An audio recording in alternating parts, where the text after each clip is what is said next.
Même dans ces conditions, si tu mets ton fils Lionel, tu mets ton fils président, il ne respectera jamais ce que tu vas lui demander de faire. Et tu finiras par t'embrouiller avec lui. J'ai dit ton fils, même tu prends ton propre fils, il ne pourra pas. Je sais ce qu'est le pouvoir. Vous parlez à un homme politique et à un philosophe politique qui a travaillé sur la politique ancienne du temps de Sénèque, donc du temps des Césars et des Augustes, du temps de Rome, où il y a les intrigues du pouvoir. C'est ça la question. Et il est vivant. D'abord, je parle devant écran, tout et tout, vous me connaissez. Il est vivant. Si je dis que c'est pas ça, il n'a qu'à dire. Olivier était là, on était trois. Vous parlez d'Olivier. J'ai appris dernièrement. Dans le pétrin, vous avez dit que quand un ami est, bon, pas un ami, quand quelqu'un est dans le pétrin, par votre éducation, un frère est dans le pétrin, il faut aller à son secours.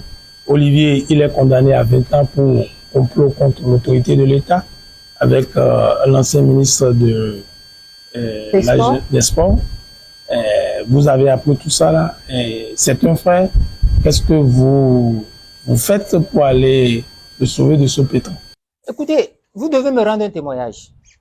Lorsque l'affaire Omeki Bokor Talon, parce qu'il faut mettre les trois noms ensemble, l'affaire Bokor Omeki Talon a commencé dans ce pays, l'homme politique qui a réagi, qui a pris fait et cause pour Bokor Olivier. C'est moi, non? Vous l'avez appelé? À quand remontent vos derniers rapports, vos derniers contacts? Je n'ai pas besoin d'appeler un ami, ou un frère du moins, avant d'aller au secours d'un frère. Lorsqu'un frère est dans une difficulté, vous n'avez pas à l'appeler. Lorsque l'incendie prend la maison de votre frère, vous n'avez pas à lui dire, non. Vous faites tout ce qui est en votre pouvoir. Et ce qui est en mon pouvoir, je l'ai fait. J'ai dénoncé d'abord la déclaration du procureur. Et les gens ne lisent pas. La déclaration du procureur pêche sur ce qu'on appelle la modalité. Parce qu'il a utilisé une expression, je suis sûr, parce que je connais Métonou. C'est Métonou, il s'appelle, non? Le procureur. Le procureur spécial. Spécial de Criècle. Il est très intelligent. Quand il était à l'université, il parle de ma promotion, hein, c'est les jeunes qui sont venus après nous. Mais il est très intelligent, très pointu. Mais j'ai pas compris pourquoi il a utilisé apparaît, il apparaît que, au lieu de il paraît que. Les deux expressions ne sont pas les mêmes. Dans une analyse de la modalité rhétorique pure, lorsqu'il dit il apparaît que, il est dans la certitude, il est dans l'affirmation. Mais lorsqu'il dit il paraît que, il est dans le doute. Même dans ce doute, il peut déclencher une enquête préliminaire, une enquête chose là. Mais il dit il apparaît que. C'est l'instant précis où il a dit ça. Et que les paragraphes qui ont suivi, il a dit on a promis, et que c'est à l'occasion de la promesse de remettre l'argent que ils ont été arrêtés, que j'ai dit que ça là, c'est pas clair. Et lorsqu'un discours n'est pas clair, ce dont parle le discours est douteux. Et lorsque c'est douteux, il faut se lever pour chercher s'il n'y a pas une injustice. Et c'est ça. Lorsque j'ai observé ça, que j'ai dit, tiens, ça ne va pas. Mon cher ami, par la suite, qu'est-ce que vous avez observé? Vous avez observé que NCA, il y a eu polémique, NCA a dit, bon, c'est pas tel jour, c'est pas telle date. Par la suite, il n'y a qu'un seul témoin, le colonel. Et par la suite, y a-t-il eu procès dans les formes prévues par le code? Et par la suite, ceux qui ne suivent pas l'actualité. Au moment où tout ça là était là, vous avez vu que les gens n'ont pas fait une déposition. Vous avez vu que Talon même n'a pas été interpellé. Vous avez vu que Talon n'a même pas été cité comme témoin. Oui, il fallait qu'il soit interpellé. Qui doit le faire? C'est pas moi. C'est l'office du tribunal qui doit faire ça. C'est pas mon rôle. C'est pas mon rôle. Mais j'observe. Il n'a pas été. Mais vous n'avez pas appris que il y a eu des déclarations concordantes successives qui n'ont pas été démenties jusqu'à aujourd'hui, qui font état de ce que c'est lorsqu'il a appelé Bokor et que Bokor se dirigeait vers lui, qu'à quelques encablures de sa maison, Bokor a été arrêté. Vous n'avez pas entendu tout ça? Ça ne suffit pas pour qu'il soit interpellé. Vous n'avez pas vu le procès, le déroulement? Il n'y a pas eu de déposition. Il n'y a pas eu d'assistance. Donc, tout ça là. Et observez très bien. Dès que le procès a été ouvert, je n'ai plus fait de déclaration. Et je n'ai fait d'intervention que sur les choses qui sont tombées dans le domaine public par une autorité judiciaire ou par le procureur. Sur ce qui n'est pas tombé dans le domaine public, je n'interviens pas.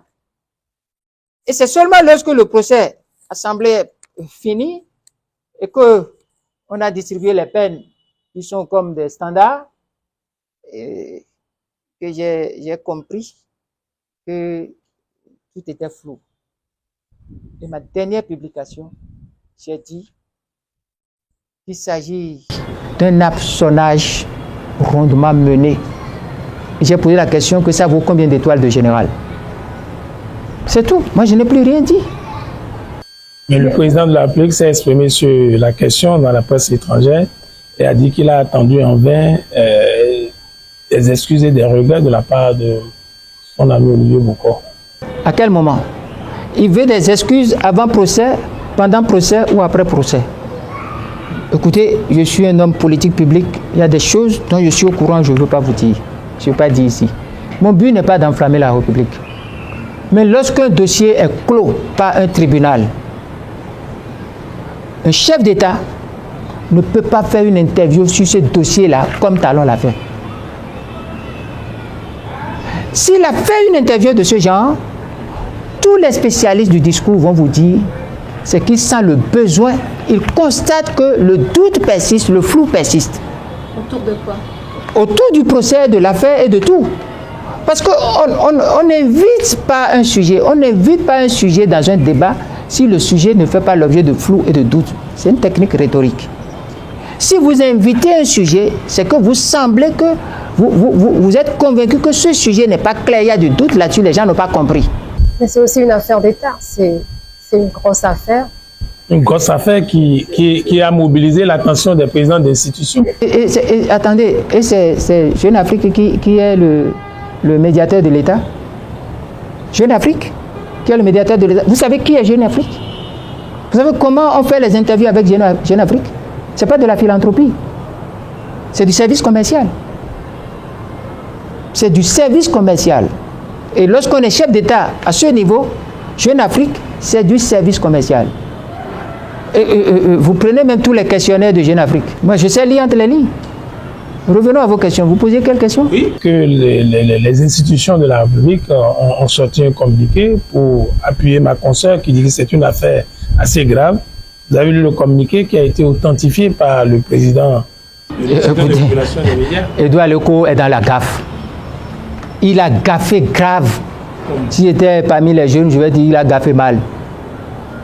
Mais lui, là, il est officier d'état civil. Edouard Leco, là, il est officier d'état civil. Il est président de la RAC. Est-ce qu'il est officier d'état civil? Est-ce qu'il est police judiciaire? Est-ce qu'il est auxiliaire de justice assermenté? Est-ce qu'il est police judiciaire? Il est qui? Il est le certificateur de l'État. C'est son rôle. Authentification d'un document, lui là. Lui là, c'est de la gaffe. Mais il a déconné. Il faut interdire ces choses-là. Il faut que ces personnes-là, il faut leur interdire de faire des choses comme ça. Il n'a aucun pouvoir, il n'a aucune autorité, il n'a aucune prérogative de certification, d'authentification d'aucun document de la République. D'autant plus que, s'il vous plaît, ceux dont on a annulé les noms n'ont pas apporté leur nom, prénom et signature. C'est grave.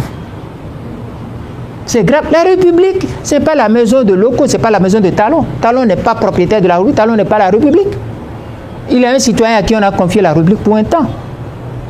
On n'a pas confié la République à Talon avec les lois de Talon. On a confié la République à Talon avec les lois de la République et du peuple. C'est un désordre. Les institutions font partie de l'État. Les institutions font partie de l'État. Parfaitement. Mais les personnes, encore il y a une chose, les institutions sont des créations de l'État. Mais les personnes qui les occupent, ils émanent de quelle autorité? Donnez-moi l'autorité. Ils demandent de l'autorité qui les a nommés. C'est ça. Celui qui les a nommés vient de quelle légitimité? Du peuple. Talon vient du peuple. Il a été élu en 2016. Vous étiez de la campagne. C'est le mandat de 2016 qu'il occupe maintenant. En 2000. Attendez, c'est le mandat de 2016. Il n'utilise plus le mandat de 2016, Deuxième quinquennat. il utilise un deuxième quinquennat illégitime. Parce que venant d'un parlement illégitime, partial, la partialité 100% de ce parlement vide Talon de toute légitimité. Il a légitimité zéro. Talon n'est pas légitime. Et toute personne ne veut pas Talon n'est pas une autorité légitime. Et les pouvoirs qu'ils exercent, ayant un défaut de légitimité, sont des pouvoirs de fait. On appelle ça pouvoir de fait. Talon est un président de fait. Parce qu'il ne peut pas y avoir de vide de l'État. Il est un président de fait. Quand on dit que quelqu'un est un président de fait, une autorité de fait, la personne est illégitime. Est-ce que vous n'êtes pas dans le déni? Je ne suis pas dans le déni. Celui qui dit la réalité n'est pas dans le déni. C'est Talon et la rupture qui sont dans le déni. Parce qu'ils profitent, ils travaillent, ils s'acoquinent avec des gens par la compromission. Par la compromission. Écoutez, les présidents d'institutions qui osent écrire, qui se mettent du côté du chef de l'État. Dans quel pays? Le président de la Cour constitutionnelle, c'est son rôle. Le président de la Cour suprême, c'est leur rôle. C'est des juridictions. À la limite, ils peuvent laisser les autres là faire. C'est des juridictions qui peuvent être amenées à connaître des dossiers qu'on pense être clos aujourd'hui. Les dossiers que vous pensez qui sont des dossiers clos peuvent être réouverts à tout moment en cas d'éléments nouveaux. C'est pour ça que le juge, le responsable d'une institution juridictionnelle doit avoir de retenue, d'obligation de réserve. Lorsqu'ils prennent des engagements comme ça, c'est dangereux pour eux, même pour la République. Je n'ai rien contre personne, mais je raisonne factuel. Et je dis, je suis contre. La République existe avant Talon, existe avant tout cela. On ne fait pas ça. Même dans la nuit sombre du PAPB, on n'a pas fait ça. Il y a des organes pour le faire. Il y a des organes pour le faire. Les présidents d'institutions ne doivent pas le faire. Et même si par hasard, certains sont enfermés dans la redevabilité et qui doivent le faire, les institutions juridictionnelles, constitutionnelles et des juridictionnelles fondamentales, comme la Cour suprême, ne peuvent pas le faire. Ne peuvent pas le faire parce qu'ils peuvent être saisis des dérives, des conséquences collatérales de la même affaire. Écoutez, lorsque quelqu'un, un prévenu ou bien un prisonnier, a des problèmes de santé, des conditions carcérales difficiles, qui va parler des questions de droits de l'homme? Celui qui va parler des questions de droits de l'homme, la personne est déjà d'un côté. Quelle crédibilité? La République, ce n'est pas ça. La République est codifiée. C'est dommage. Pour l'instant, les lois sont en place. Nous aurons l'élection, les candidatures seront retenues d'ici quelques mois, en octobre, pour la présidentielle de 2026. Il y aura les élections générales l'an prochain. Vous êtes toujours dans la résistance nationale. Le parti Restaurer l'Espoir, est-ce qu'il participera aux élections générales de 2026? Vous savez, il y a quelque chose qu'on appelle la cohérence en politique. Parce que l'homme politique doit être un homme crédible. Et la crédibilité est inscrite dans la confiance publique. On ne candidate pas contre une dictature. Regardez vous-même les faits. En 2019, Talon a sorti tout le monde du Parlement. Il est allé des élections, il a exclu, il est allé aux élections seul. Lorsqu'il est allé aux élections seul, il a pris un Parlement 100% à lui. L'autre là, Léandre Mbedi l'a dit sur RFI, il a dit aussi dans une autre émission. Il y a l'autre là, je laisse, comment il va le qualifier, comment elle appelle là, Aladati l'a dit au cours d'une émission organisée pour marquer les 35 ans de la conférence nationale. Talon avait 100% et que malgré ces 100%, il n'a pas parlé de troisième mandat. Ça, on viendra là-dessus, le piège qui est là. Mais, mon cher ami, pour aller aux élections municipales de 2020, lorsque les FCBE ont décidé d'aller, nous étions tous dans la résistance. Je leur ai dit non, vous ne pouvez pas aller. Ils ont fait des arguments pour dire oui, pour dire chaise vide, Azanel ne veut pas, il est top de talon, il nous scotche. J'ai dit mais si vous irez, vous allez perdre votre FCBE. Mais demandez à Yarou Arumpé et à Djemba qui les a instruits pour aller là-bas. Mais lorsqu'ils sont allés là-bas, est-ce qu'ils sont revenus avec... Yahi Boni a retrouvé FCBE? Il ne peut pas retrouver FCBE. Ce n'est pas le même Yahi Boni qui a dit, mais écoutez, FCBE n'est plus pour moi, FCBE est devenu troisième colonne de la rupture de Patrice Talon. C'est moi qui ai dit ça, ce n'est pas Yahi Boni qui a dit ça. C'est moi qui ai demandé à Yahi Boni de démissionner. Ce n'est pas lui-même qui a démissionné de FCBE. Pourquoi? Parce qu'il n'est pas bon que pour aller à une élection, on soit obligé d'aller commander l'autorisation d'aller au dictateur. On rentre dans le schéma de compétition sans concurrent. Mais qu'est-ce que vous ferez en 2026? 2021, lorsque les gens ont décidé d'aller aux élections, les Roukia, les Ivoire et consorts, mais j'ai dit, mais vous ne pouvez pas aller. Mais les gens ont dit non, ils iront. J'ai dit, mais vous ne pouvez pas demander autorisation à un dictateur pour aller à une élection. Ils sont entêtés. J'ai dit, si vous irez, vous avez 3 sorts. Le cimetière, la prison ou l'exil. Est-ce que ça a raté? Ils sont où maintenant? En 2023, les gens disent qu'ils iront aux élections. J'ai dit, vous n'irez pas aux élections si vous n'entrez pas en compromission et que le dictateur vous accepte. Vous avez suivi la suite? Le Parti des démocrates est allé aux élections législatives. Après quel travers? Après ils sont passés par quelle couche faudine? C'est la même chose. En 2026, vous croyez que ce qui s'est passé en 2019, 2020, 2021, 2023 sera différent en 2026, alors que 2026, c'est la tontine, c'est le ramassage de tout ce qui a été fait. C'est à ce moment-là que Talon va dire aller aux élections. Et qui va ramasser cette tontine là? C'est la tontine de qui? Madame, en 2026, les élections vont se dérouler exactement comme ce qui s'est passé en 2019, 2020, 2021 et 2023. Pour que vous cessiez d'en douter, d'où est venue la question de Jeune Afrique?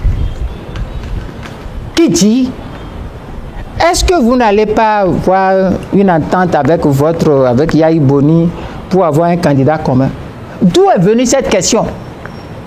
Vous croyez que cette question est venue comme ça du journaliste de Jeune Afrique? C'est possible. C'est possible. Mais les coïncidences, moi je suis philosophe de formation, je suis un homme d'un âge donné, je ne crois pas à ces coïncidences. Selon vous, ça vient de quoi? Le président a dit, mais qui sait? C'est une explication, c'est une façon de parler. Qui sait si on ne pourrait pas avoir le même candidat? C'est-à-dire que vous pensez que Donald Trump et Joe Biden vont avoir le même candidat. Et vous pensez que c'est bon. Donc vous pensez qu'en France, Macron et Mélenchon vont avoir le même candidat. Donc vous pensez qu'en Côte d'Ivoire, Gbagbo et Ouattara vont avoir le même candidat. Non, mon cher ami. Vous sous-entendez quoi? Cette affaire-là, c'est juste pour répéter des candidatures à la Humpé, Djemba et des candidatures à la Kowe Akosa. C'est ça que ça veut dire. La question là renvoie automatiquement à cela. Vous pensez que 2026 c'est une élection? Vous pensez que moi je vais m'associer à ça là? Donc vous allez rester encore sur la touche? Mais je ne reste pas sur la touche. L'opposition dit qu'elle présentera des candidats. L'opposition les découvre. Ils ont un cadre de concertation qui se réunit régulièrement. Ils disent qu'ils participeront aux élections. Vous êtes de l'opposition, de la résidence nationale. On a du mal à vous situer exactement. En dehors, vous allez me situer clairement. Vous savez, vous posez la question pour avoir... Vous prêchez du faux pour avoir du vrai. C'est bien. C'est aussi une technique. Et il y a certains qui troublent l'eau pour pêcher. Il y a d'autres qui viennent pêcher dans l'eau trouble. Et il y a d'autres qui attendent que ça se stabilise. C'est bon. Mais je vais vous répondre ceci. Si on vous suit très très bien, vous pensez qu'en 2026, il y a une élection présidentielle, transparente, équitable et libre. C'est faux. L'opposition n'a jamais, en dehors de 2019, l'opposition a pris part à toutes les élections. Ils ont pris part à toutes les élections. Ils ne prendront pas aux élections de 2026, mais qui sont une parodie. Ils prendront part. Il y a plusieurs hypothèses. Et l'une des hypothèses les plus calamiteuses, c'est l'hypothèse évoquée par la question de Jeune Afrique. C'est là où on bluffe une entente entre Talon et Yahi pour présenter un candidat. Et Yahi n'a pas démenti depuis ce jour jusqu'à aujourd'hui. Je n'ai pas entendu un démenti formel, public, vigoureux, tranché. Pendant ce temps, les gens vont sur le terrain et disent on nous chasse ici, on nous a chassé ici. Et on vous a dit, mais est-ce qu'il n'est pas possible que... Mais écoutez. Donc pour vous, il y a une entente qui est en train de... Il n'y a pas une entente. Il y a une hypothèse d'entente qui est soulevée. Vous savez, en politique, et comme dans la vie, bon, je veux m'amuser un peu avec vous, comme j'en ai l'habitude. Moi, je suis tellement formé pour savoir que le carré d'un nombre peut être négatif. I au carré peut être négatif. Je suis formé pour savoir. Alors que le carré d'aucun nombre ne peut être négatif. Nous, nous inventons le nombre imaginaire pour travailler. Jeune Afrique dit à Talon, est-ce qu'il ne peut pas y avoir candidat commun entre vous et Yahi? Talon sourit. Pour dire, ben, c'est possible. Cela veut dire que lui, il est ouvert à cela. Yahi n'a pas dit non. Est-il fermé à cela? C'est la question. C'est la question fondamentale. Et c'est la calamité, l'autre calamité. Pour vous qui avez des informations en coulisses souvent, qu'est-ce que vous pouvez nous dire aujourd'hui? Écoutez, madame, je ne parle pas souvent. Mais quand je parle, notez tout ce que je dis. Prenez cette hypothèse. Parce qu'il faut que Yahi parle. Il faut que Yahi dise non, je ne ferai pas de candidat commun avec Patrice Talon. Et moi, je ferai des pressions sur Yahi, sur les démocrates, pour qu'ils parlent au peuple réellement, qu'ils sortent de ce petit jeu, parce que ce petit jeu va les rattraper. Talon, cette question ne peut même pas venir de Jeune Afrique. Et si on parlait, mais Jeune Afrique parlait comme ça, Talon devait dire non. Il ne devait pas laisser en l'air comme ça. Laisser comme ça, c'est que c'est possible. Et si c'est possible, je vous ai dit, en analyse du discours, tout ce qu'on invite dans le discours est possible. On débat de tout ce qu'on invite dans le discours. Si vous ne voulez pas qu'on parle de quelque chose, n'invitez pas la chose dans le discours. C'est technique. La question est intervenue peut-être parce que vous êtes mieux placé pour nous le dire que tout est possible en politique. Madame, je pouvais aujourd'hui vous parler, mais je ne parle pas aujourd'hui. J'attends. D'ici quelques temps, je vais parler. Cette fois-ci, je viendrai, je promets à BIP que je donnerai l'exclusivité à BIP. Et vous allez comprendre ce qui se passe. Le problème n'est plus question de dauphin de Talon. Mais quelle clochardisation du pouvoir présidentiel se prépare? Nous allons vers une clochardisation du pouvoir politique présidentiel. On a clochardisé les institutions, on a clochardisé le Parlement, on a clochardisé jusqu'à la presse et à toute l'opinion. On a familiarisé les gens que le vicieux, le mauvais est normal. Et puis, tout le monde. Maintenant, là, on va clochardiser le pouvoir présidentiel. Pourquoi? Parce que, d'abord, les réformes ont abouti à quoi? Les réformes ont abouti à la mise dans l'omerta. On règle au volume 0 tous les partis politiques. Et lorsque quelqu'un monte la tête pour dire « je veux être président », la personne même a peur. Je connais beaucoup, je ne veux pas dire leur nom, on va parler de quoi? Qu'est-ce qu'ils disent? Harcèlement par voie électronique. Si je vais vous dire le nom des gens qui rêvaient d'être président, mais qui ne seront jamais présidents, c'est fini pour eux. Il y a un dedans, c'est malheureux pour lui. Il passe partout, il ne sera pas président. D'ici peu, on va le renvoyer même de la tête de son parti. C'est fini pour lui. Président de parti. C'est fini pour lui. Je ne veux pas appeler son nom. Il va dire harcèlement par voie électronique. Je veux harceler personne par voie électronique. Pourquoi on le chasserait? Vous savez, ce pouvoir-là, c'est-à-dire Talon, quand Talon, après tout ça, là, va vouloir partir. et prendre des gens comme ça là, c'est faux. N'oubliez pas, 2015, Il a 2004. bien dit qu'il aime la performance chez quelqu'un. C'est le discours. C'est le discours de séduction. La performance n'est pas ce qui est contre les normes. Il n'y a pas de performance anormale dans la normalité. La performance dans la normalité est de la séduction. C'est de la séduction. Donc, revenons à nos moutons. 2026 là, le problème n'est plus, le problème se situe à comment on va dépouiller le président de la République, les pouvoirs du président de la République, tel que conçu en 1990, tel que ça a fonctionné jusqu'en 2025, on va dépouiller ça complètement.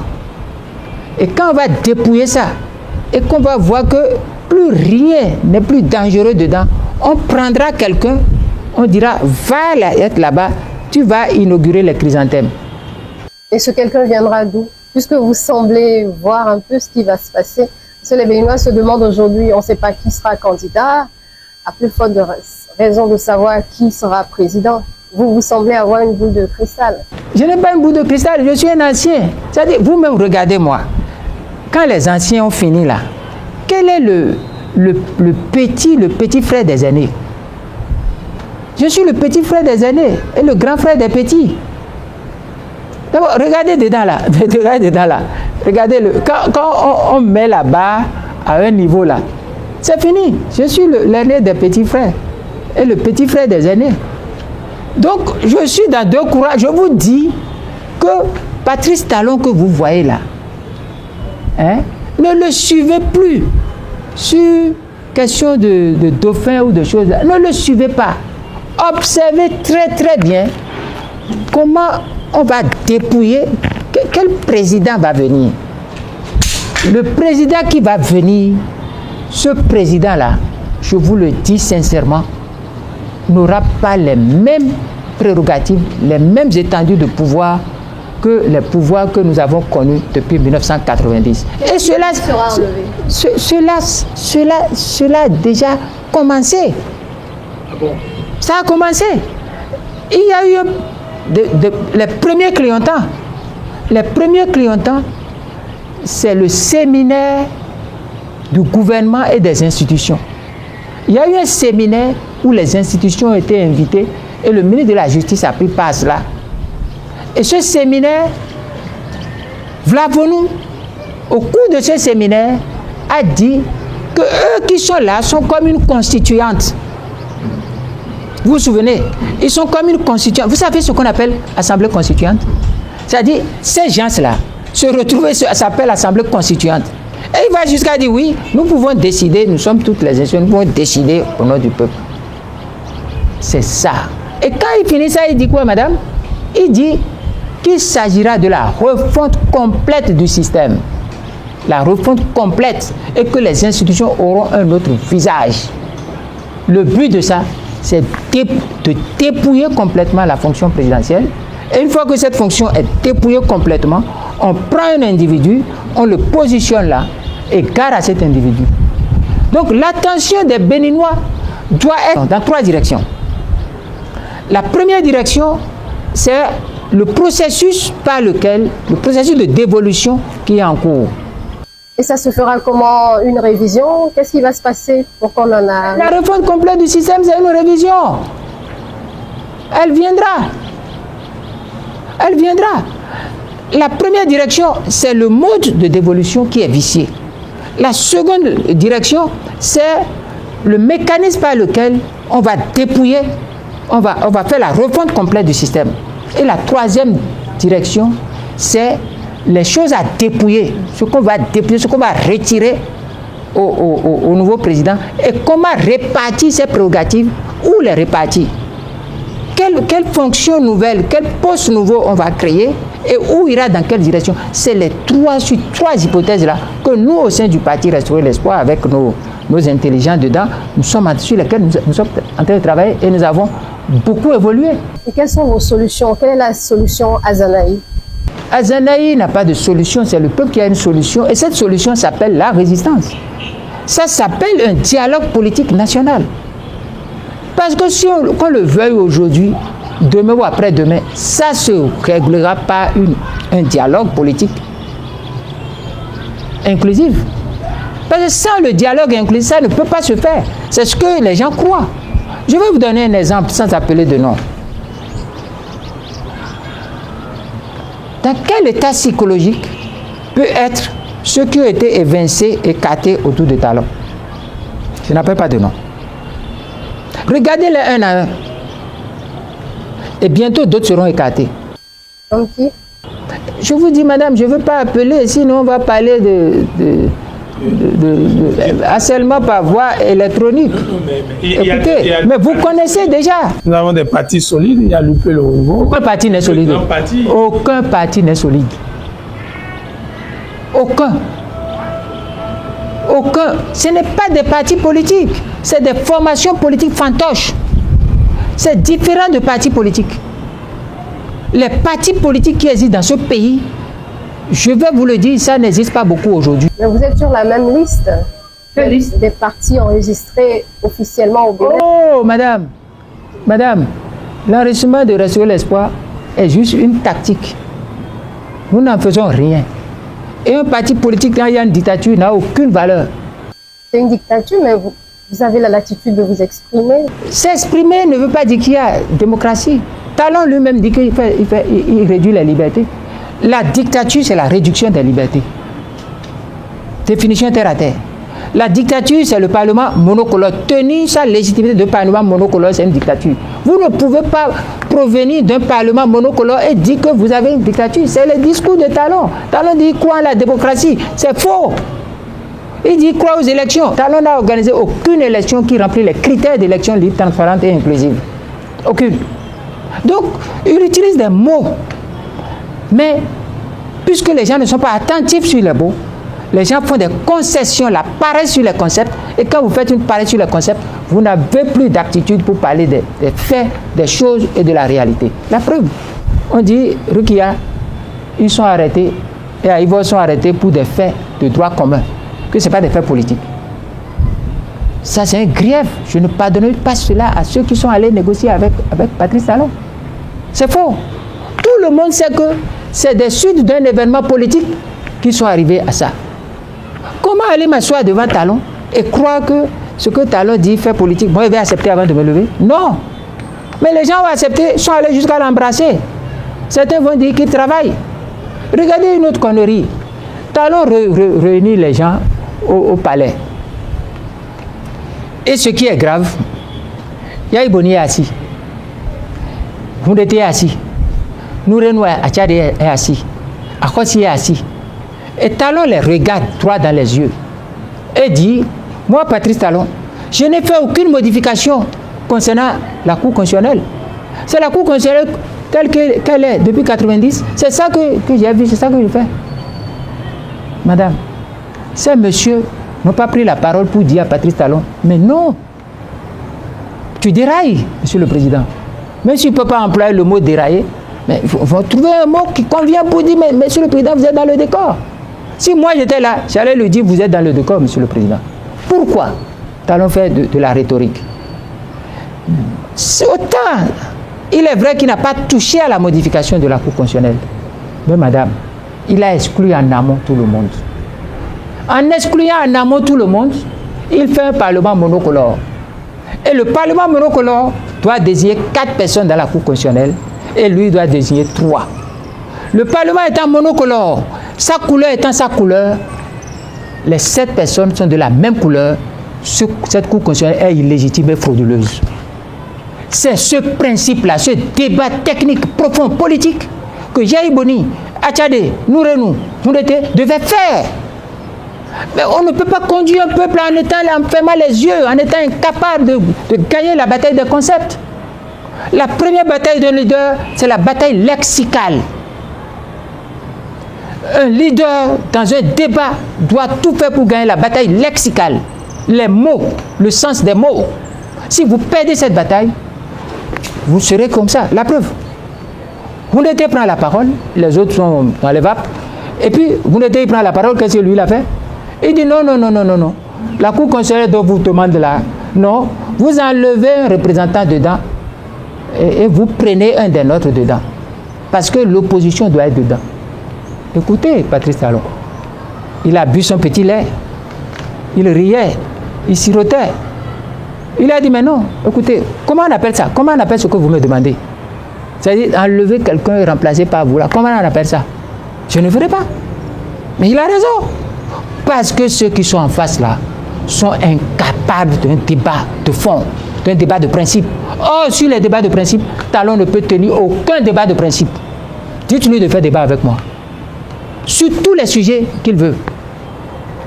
Et inviter, il n'a qu'à inviter les presses qu'il veut. Il peut inviter Jeune Afrique, il peut inviter Vieille Afrique, il peut inviter Afrique adulte ou Afrique femme ou jeune. Il peut inviter toutes les Afriques, toutes tendances confondues. Il vient et il choisit ses sujets. Il s'agit de ces sujets.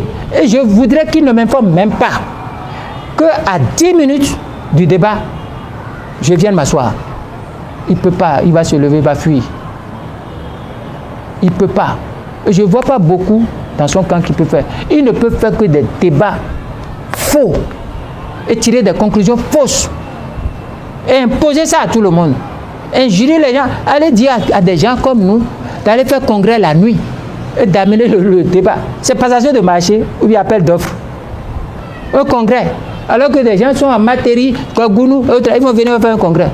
Et ça là, j'ai trouvé des gens dans la presse, des gens dans l'opinion qui disent ils sont incapables de faire mise en conformité. Ils sont incapables de faire mise en... Maintenant, nous sommes incapables, non. Mais pourquoi ils ne sont pas capables de parler? Pourquoi Djogounou ne fait pas campagne?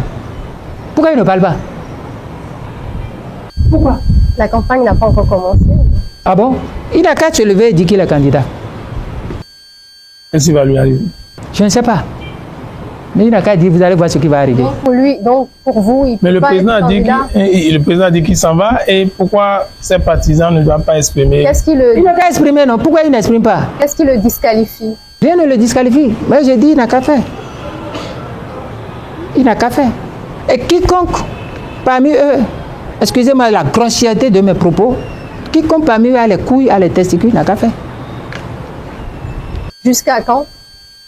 Jusqu'au moment où Talon a dit, moi, Patrice Talon, j'attendrai. Jeune Afrique, non. Talon a dit la réponse dans Jeune Afrique. Pourquoi il a répondu, non? Il va attendre le plus longtemps possible pour ne pas perturber. C'est ça les réformes. C'est à ce à quoi les réformes ont abouti. Ce ne sont pas des réformes. C'est du faux. C'est du dol. C'est de la tricherie. Ce n'est pas des réformes. Écoutez, vous qui êtes dans la politique, M. Ouimbo, depuis près de 25 ans, 30 ans que moi je vous connais, dans cette politique, madame, vous qui avez traîné votre profession partout en Europe, même en Ukraine, vous êtes parti jusqu'en Ukraine. C'est comme ça que ça se passe. Je vous ai vu en Ukraine avec Vladimir ou quelque chose qui s'appelle là, l'autre qui veut faire la guerre toujours là. Donc, je vous ai vu, donc. C'est comme ça que ça se passe. C'est pas sérieux. On n'a pas de réforme. On n'a rien. Et quand c'est comme ça, ne demandez pas à quelqu'un comme moi d'aller jouer au fait-valoir. Je ne jouerai pas au fait-valoir. Le peuple a un problème aujourd'hui, c'est que ses dirigeants, certains de ces dirigeants ne sont pas à la hauteur. Et le système de la rupture a compris cela et les divertit. On ne poursuit pas plusieurs lèvres à la fois. Quand vous voulez défendre l'intérêt général, vous n'allez plus défendre des intérêts particuliers. Allez s'asseoir, prendre les perdièmes de députés, prendre les avantages et autres là-dessus là, et venir. Vous ne pouvez pas. Il faut marquer ce système sur les principes. Ils ne peuvent pas faire les principes. Quand on dit mais que Talon fait développement, il fait tout ça, il ne fait rien. Quelqu'un m'a dit il fait Vodun Days. Vodun Days, c'est le prérogative de l'État. Ce n'est pas pour l'État. Et personne n'a développé un peuple avec le folklore. C'est du folklore? C'est du folklore. Le Vodun Days, c'est du folklore. Vous êtes inspecteur, vous êtes descendant d'inspecteur des cultes de Ouagadougou. Je dis que c'est du folklore. Cette mise en lumière du Bénin sur... C'est du folklore. C'est du folklore. Les peuples se développent sur la spiritualité et la culture. Ce n'est pas du folklore. C'est pas sur du folklore qu'on se développe. Le folklore développe les peuples qui veulent vous asservir. En faisant du folklore, vous faites du tourisme folklorique qui n'est pas identique. Vous ne vous appuyez pas sur ça pour développer. Pas du tout, c'est du folklore. Et le vaudou n'est pas une affaire de la République. Ça doit être une affaire des royautés. Et surtout des royautés fonds. C'est le roi d'Abomey. On doit retourner le vaudou au roi d'Abomey, qui va lui donner un autre nom. C'est aussi le Nord, c'est... Le vaudou n'est pas du Nord. Le Tofa, précisément, je ne vais pas rentrer dans leur concept de vaudou. Leur concept de vaudou même est un concept bâtard. Je parle de Tofa. Le Tofa n'est pas du Nord. Le Tofa est inscrit dans le royaume d'Abomey. C'est une propriété du roi d'Abomey. On retourne le Tofa au roi d'Abomey. Point barre. Mais si on veut créer une cohésion du Nord au Sud, il faudrait bien que ce soit sur le... On ne fera pas une cohésion comme ça. Cette cohésion n'existe pas. Ça ne peut pas se faire. Ça ne peut pas se faire. Et vous allez voir, tout ce qu'on a mis dans ces... Les gens sont en train de faire de la tricherie. Vous voyez jusqu'où la tricherie les a amenés à des interprétations polysémiques de ce qu'ils appellent Fouyakou. Ce qu'ils appellent Fouyakou. À des interprétations polysémiques. Ce n'est pas de mes prérogatives. Mais sachez quelque chose.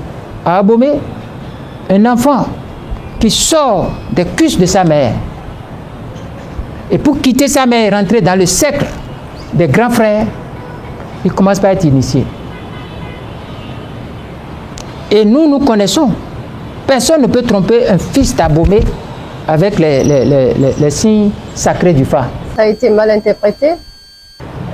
Si je vous disais, ils vont dire que chacun a son interprétation. Je me suis refusé de marcher dans le domaine des prêtres consacrés d'Abomey. Je respecte ces prêtres. Hors micro, les prêtres et moi, nous savons ce qui est sorti là. Nous savons ce que ça veut dire. Et ça augure de bonnes choses? Vous voulez toujours que je vous dise? Quelques mots. Mais le fou, le Yakou, demandez. Moi, j'ai dit, je ne ferai pas. Je ne ferai pas. Je connais, mais par rapport aux interdits initiatiques, il n'est pas de mon ressort de venir devant le public et de désavouer un prêtre phare aussi ou ça. Nous aurons des occasions où nous allons nous dire, ça là, ce n'est pas bon. Vous savez, les médecins, entre eux, quand il y a des erreurs médicales, pour la protection de la profession, on ne va pas sur tous les toits pour dire il a césarisé sur le 3e centimètre alors qu'il devait faire ça sur le 7e centimètre. Mais sachez, ce qui se passe là n'est pas bien. Donc pour vous aujourd'hui, la solution c'est le dialogue national. Si Patrice Talon vous appelait à un dialogue national demain, vous serez prêt à y aller? Mais pourquoi je n'irai pas à un dialogue national? Mais le but de la résistance, les gens ne comprennent pas. Le but ultime de la résistance, c'est la réconciliation, c'est le dialogue politique national. C'est ça le but. C'est le but suprême, le but ultime. C'est ça. Dialogue ou assise? Ce n'est pas question d'assise. Je parle de dialogue national inclusif, DNI, qui est différent du dialogue politique inclusif. Le dialogue politique est circonscrit aux hommes politiques. Le dialogue national intègre toutes les forces vives de la nation. On ne vient pas discuter du mandat de Talon qui n'existe même plus. C'est une conférence nationale? Non, justement. La conférence nationale est un autre format. La conférence nationale est un autre format. C'est pour en découdre avec le PAPB dans le sillage de l'effondrement du mur de Berlin et du triomphe du capitalisme libéral et de la chute du communisme. Il faut un nouvel ordre mondial dominé par le néolibéralisme. Et dans ce contexte, la conférence nationale s'intègre de manière fondamentale. Ce n'est pas un avis. C'est ça la question fondamentale de la conférence nationale. Mais ici, c'est un dialogue national inclusif pour réinitialiser ce que Talon a désorganisé. Parce que si on ne le faisait pas, on n'aura jamais d'équilibre. Et tout ce qu'on va vous dire, c'est un mensonge. Sur le développement aujourd'hui, il y a mensonge. Sur les crédits, les emprunts obligataires, c'est l'endettement du Bénin. C'est une catastrophe. On va dire, les agences de notation, Moody's, Standard & Poor's, tout ça là, c'est des marketeurs. C'est des marketing. C'est tout. La réalité, le développement doit se poser sur des bases que tout le monde connaît. Et on connaît le potentiel financier, économique du Bénin. On connaît. Et on connaît qui est assis sur les sources de recherche de ressources et de recettes du pays.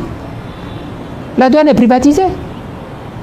Même si on vous dit que ce n'est pas privatisé, c'est dans les faits, la douane est privatisée. Quel est ce contrat qu'on fait sur des années avec une société privée qui se substitue à la douane? Quel est ce libéralisme dans lequel on contraint les gens à ne pas vivre, à ne pas vendre librement leurs choses? Mais nous sommes dans un désordre. Quand on parle même de phare et de tout ça, mais où est-ce qu'on met les chefferies?